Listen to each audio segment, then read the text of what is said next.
Rowan tree, thou I be dear to me. Entwined thou art with many ties of home and infancy. Thy leaves were aye the first of spring, thy flowers the summer's pride. There was nae such a bonny tree in all the countryside. O rowan tree.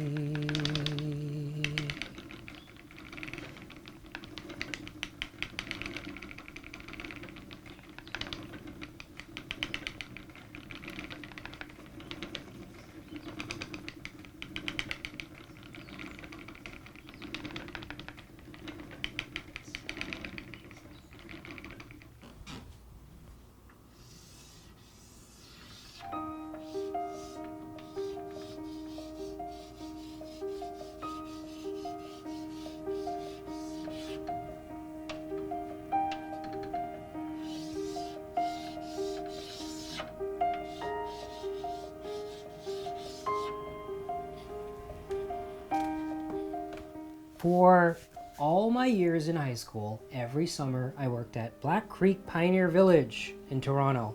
And one of the things I learned to do there was to take wool from the sheep that we actually had in a little orchard and turn that into yarn.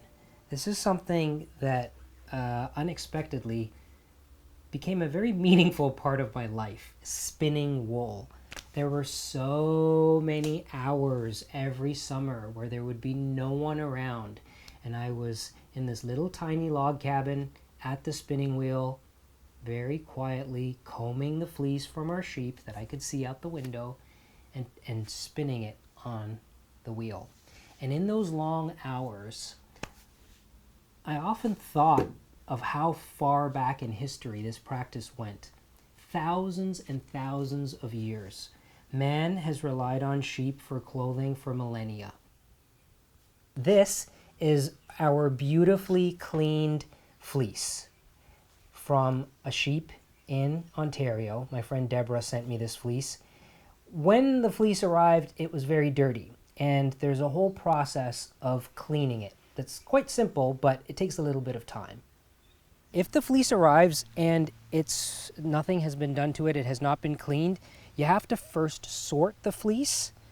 You pull apart the curls, like you pull off a bit, and then you actually take each kind of lock of fleece and pull it apart. And you don't have to do this, but it does make the cleaning easier. This step also allows any straw or bedding from the sheep or poo, because there is that in here as well, to just kind of fall away. And it's one of the steps that helps to actually clean it. I have a basin here with some laundry detergent, some modern laundry detergent. You can use Woolite, but you can use Tide or Arm & Hammer or whatever. And then warm water with the detergent.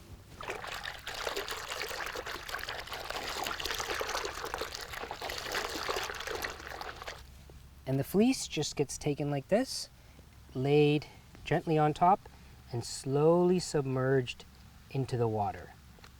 And that is just going to sit there for a day. So after a day of sitting in the warm water, I would just gather it up gently and lift it out.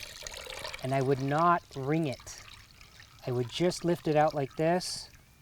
And I would put this into a clean basin of water, allow it to sit there for another day, and then lift this out. And really, on a nice sunny day, I would lay it on the grass and allow it to dry out in the sun. And that's all it takes to wash the fleece. Simple, but you want to be very careful and gentle with it. And then you're ready to spin.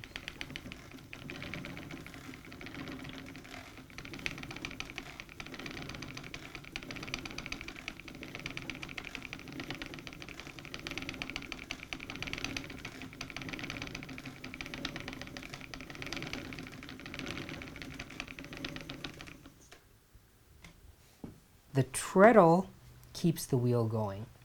The footman turns the main wheel. The main wheel is attached to the bobbin by these pieces of twine, which are called the drive band. So this is just powering this little bobbin to spin very, very quickly, which in turn is twisting this thread. And as this thread twists, I attach on some of the fleece from the sheep, and that fleece just kind of hooks on and continues to spin into a thread. While it's spinning, there's also some centrifugal force that's happening that pulls the yarn onto this bobbin. So everything I'm making is collecting onto this bobbin right in the middle here. So this right here is the fleece that I cleaned a couple weeks ago. Look at how beautiful it is when it's all washed and rinsed and dried. It's hard to believe that that soaking wet mass of wool just dries and goes back to what it looked like before it was cleaned, except now all the dirt's removed, or most of it. The wonderful thing about getting a fleece from a farmer and then washing it yourself is that not all of the lanolin is taken out. And the lanolin is the natural grease in the sheep's fleece that makes it waterproof, because these sheep are out there in the rain, they're wandering around, and that lanolin keeps them warm and keeps them fairly waterproof. The water just beads up on the surface mostly. So lanolin is a great thing to actually have in the fleece because it keeps it moist, but it also is like a grease that makes it waterproof. I've made mittens out of this stuff, out of wool that I've spun. They're the warmest, best mittens, I think, because of the lanolin. So I can still feel that in here, and that's an aspect of spinning that I love. You can control how much you keep in and how much you take out. So, okay, clean wool. That wool now has to be combed out with these brushes, which are called carders, C-A-R-D-E-R-S. And this process is called carding. This is almost identical to the type of brush you would get for a cat, a fluffy cat, or a poofy, floofy dog. This is like a dog brush that would get through the mats and the tangles in the dog's hair, and it would really comb out the clumps and poof it up again. I get a bit of fleece.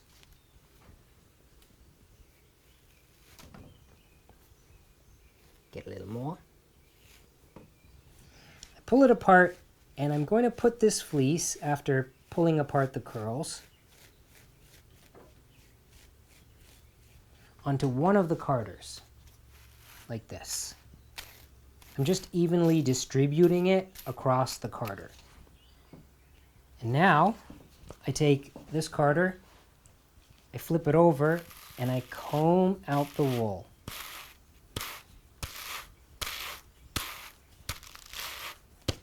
What this is doing is aligning all the fibers of the wool so that they're going in the same direction. When they're in here, they're going like this. And when I put them on the carders, they start going like this, to going like this, to going whoop. And that's what we want. We want all of the wool fibers to be running in the same direction. And you can already see, look at this.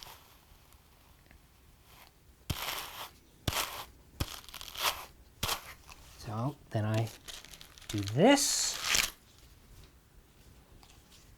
to get out every little last bit of curliness. There, that looks pretty good. So once the wool looks like it's nice and evenly combed,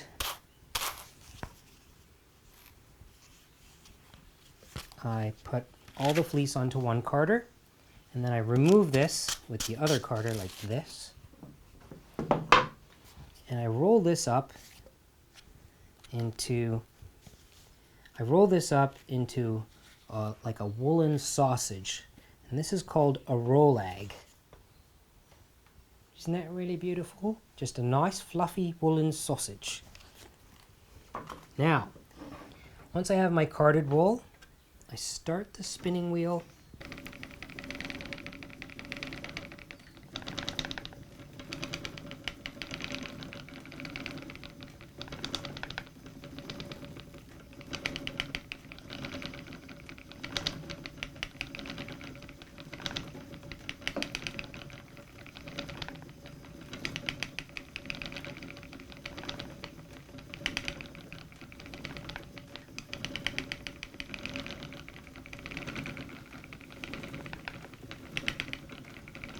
So the beauty that you aim for when you're spinning, or what they did historically, was to create as even a thread as possible through the whole bobbin.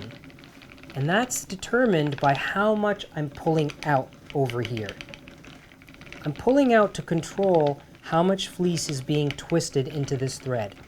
And that's also determining the thickness of the thread. So if I'm spinning wool for a very fine cloth, I might spin a really fine thread. But if I'm spinning wool for yarn that's going to be made into mittens or socks, it might be thicker than this. But if you look at the thread that I'm spinning right now, it's very even. And this is part of the skill that takes quite a bit of practice to achieve. Spinning so that there aren't big lumps and bumps and clumps in the yarn or in the thread. Now this, what I'm spinning, is going through here. It's winding onto this bobbin and it's slowly filling up this bobbin.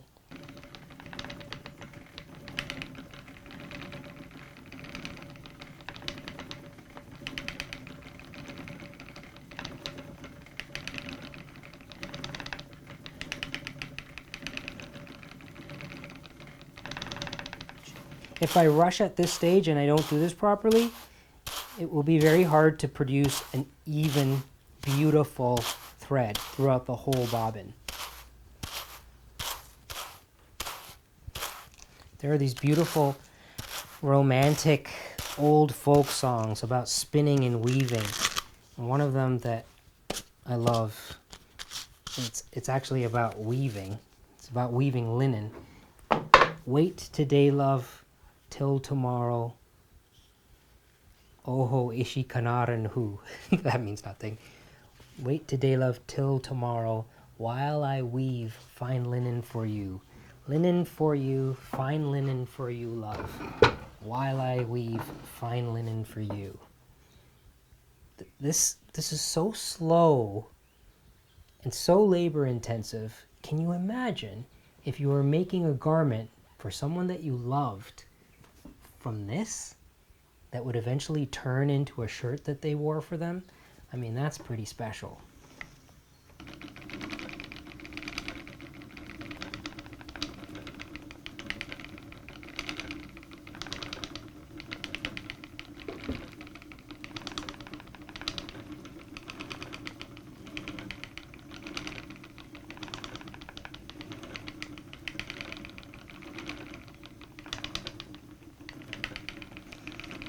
When I worked at Pioneer Village and I was spinning, I learned early on that it took so long to make enough yarn to actually make something like a pair of mitts or a pair of socks. And the stuff became very precious to me. Like when I would spin and I would produce a skein of yarn, that was, to me, like worth its weight in gold. And in my life, there are only a handful of people that I have made things for using the yarn that I spun. Because it's something that you don't just do and then you make something for someone and give it to them casually. When I think back to the people that have received a garment that I made from wool that I spun, they're significant people in my life. There was one summer when I was a teenager where my neighbor invited me to go along with her and her family up north to a cottage. And I was just learning how to swim, and her son was so beautiful. And I think her son was the first person I really had a crush on. And he and his friends were going out into a boat one day, and they were going to go cliff diving, where they were going to stop the boat in the middle of the lake and jump off the cliff and swim in the water. And I wasn't really comfortable doing that. So when we got to the point in the lake where they were all jumping out of the boat, he urged me to come along with them, and I said no, and then they were doing it, and I thought, you're being so silly. That's not that far. You can swim that far. So no one was in the boat except the guy driving it, and he wasn't paying any attention, and I went out of the boat into the lake, and I thought, I can do this. And I started swimming and realized it was a lot further than it looked when I was in the boat. And then I started panicking. And when I started panicking, I would go under the water and come up, and I saw him diving from the cliff, and I was shouting his name. But there came a point where I just went under and I didn't come back up. And in that moment, I had to really decide, if this is really how it's going to end, do you want it to end this way, in panic and fear? And I decided that I didn't want it to end that way. So I just accepted what was happening. And shortly after I accepted what was happening, he pulled me out of the water. And then I became more in love. And that little summer weekend ended, and there was this kind of hole in my heart.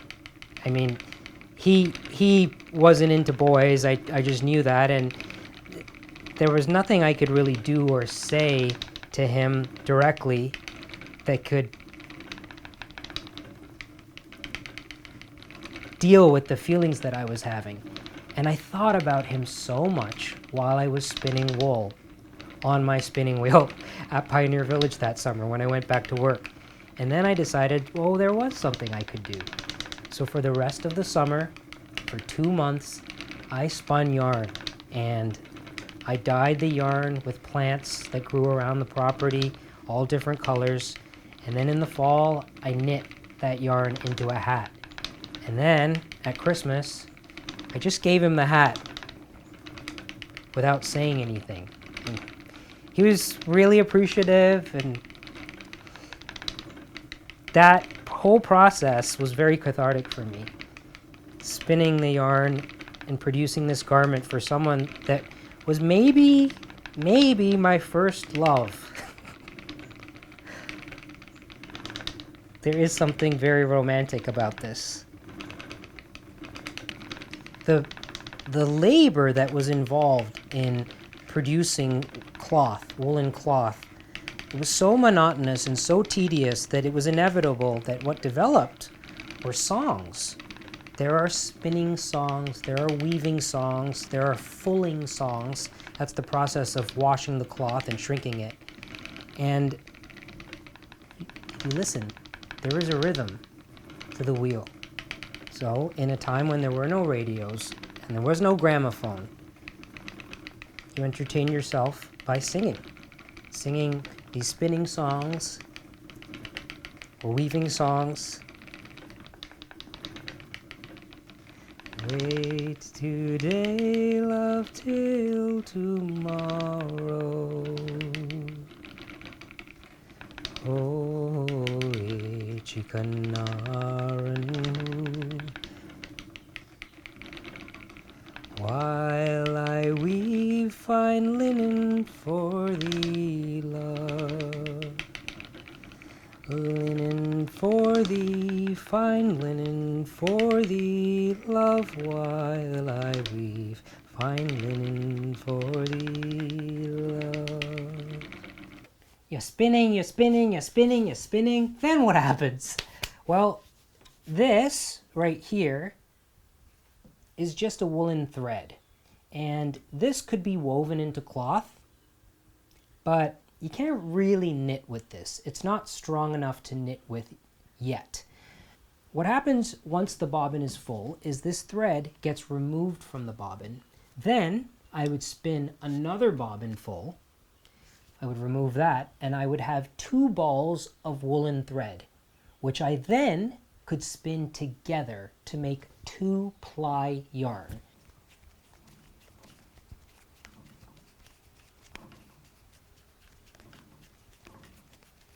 This is a machine, and the machine is working. And earlier, when I was treadling, the machine was also working. The sound was not offensive. And so many machines today make noise, and the noises are intrusive. But when I do this, I think about the beauty of this machine and how much peace it seems to exude.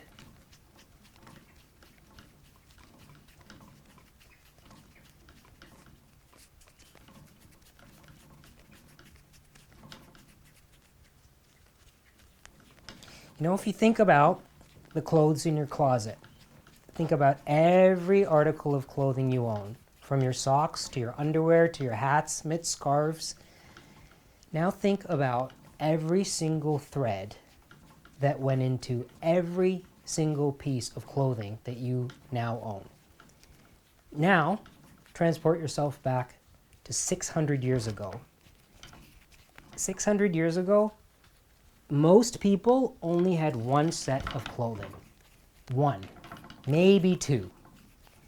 And that's because every single thread in every single article of clothing they were wearing was mostly made like this.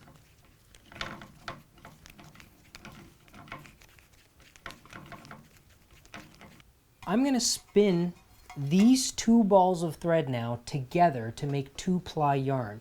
But I'm going to spin the wheel in the opposite direction. Because the wheel was spinning this way, it was creating a twist in the yarn that produces what's called a Z twist. A Z. Z? What do Americans say? Z? Anyway, Z, Z. We say Z in Canada. Anyways, it's a Z twist. But if I plied the threads together the same way, it would become over twisted and it would create like what's called elastic, where there would be some bounce to it, which you don't want. I'm bringing all of this up not because you are necessarily going to be spinning at home, but I want to illustrate to you that this isn't just a simple process of 1, 2, 3. The process of producing something as simple as 2-ply yarn is very technical, and it has to be technical in order to produce a yarn that's going to be strong and good quality. People buy clothes today and they spend money on sweaters, and then the sweaters start to pill, or they start to sag, or they get misshapen, and they don't know why. I buy clothing and I'm willing to spend a little more money or a lot more money on one piece rather than buying 5 or 6 pieces, because I've learned to be able to look at an article of woolen clothing and to be able to be accurate in assessing whether it was made in a quality way, because of so many years of doing this, working with the actual fiber right from the sheep's back, and then having to turn it into a yarn that I could be proud of. Okay, these two threads I'm going to tie together, and I'm going to tie that to what's attached to the spinning wheel. And then I'm going to manually wind this onto the bobbin just to give it a nice head start. It's a little messy. Okay, now that has a good head start. Now I'm going to start the wheel in the opposite direction, and these two single threads are now being twisted together to produce 2-ply yarn, which is going to be thicker and stronger. And this you could knit with. It's still very fine, but this would be good for socks.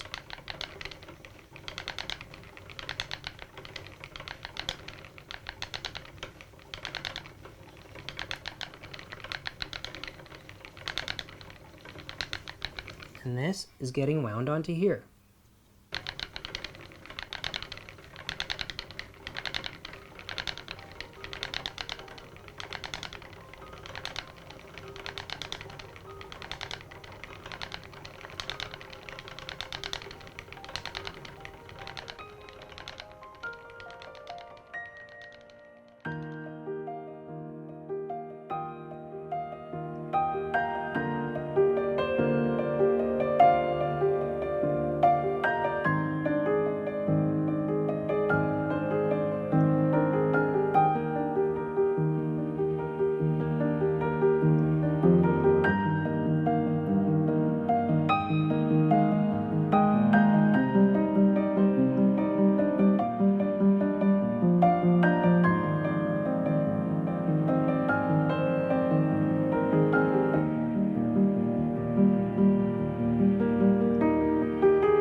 I'm going to show you what the very last step of this process would be. Removing the finished yarn from the bobbin. So this would get taken off. I would once again disengage the bobbin from the big wheel. And now I would remove my finished beautiful 2-ply yarn by winding it onto something. This thing right here. And this is a very simple primitive tool called a Niddy Noddy. Niddy-Noddy. Niddy Noddy or wool winder. And these were so simply made. Sometimes they're very crude, but there is a subtlety to how this was made that serves its function. These ends slightly go up, and that's to hold the yarn in place. So the way we use this is I would tie my 2-ply yarn to one corner of the Niddy Noddy, or one arm of the Niddy Noddy. I would wind up, and I'm pulling taut on the yarn. And then down here, up here, and over here.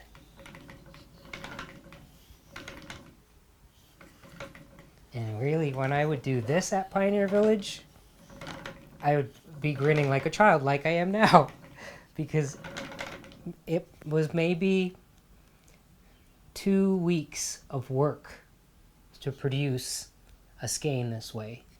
And truly, anybody that spins yarn will be able to relate to this.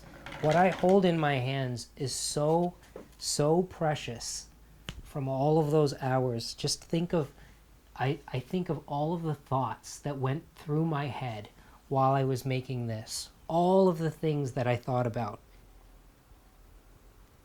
And somehow I feel like those thoughts are here in the yarn. And that summer, when I spun the yarn for that beautiful blonde boy with blue eyes, he was in my thoughts as I was spinning the yarn for him. And I feel like those positive thoughts and those feelings of admiration and appreciation and gratefulness, that went into the thread, that went into the yarn, that went into the hat that I made for him. There you have it. Going from this fleece, right from the sheep, to yarn that would then be used for making clothes to keep both you and me warm throughout the winter months. Thank you for watching. Goodbye.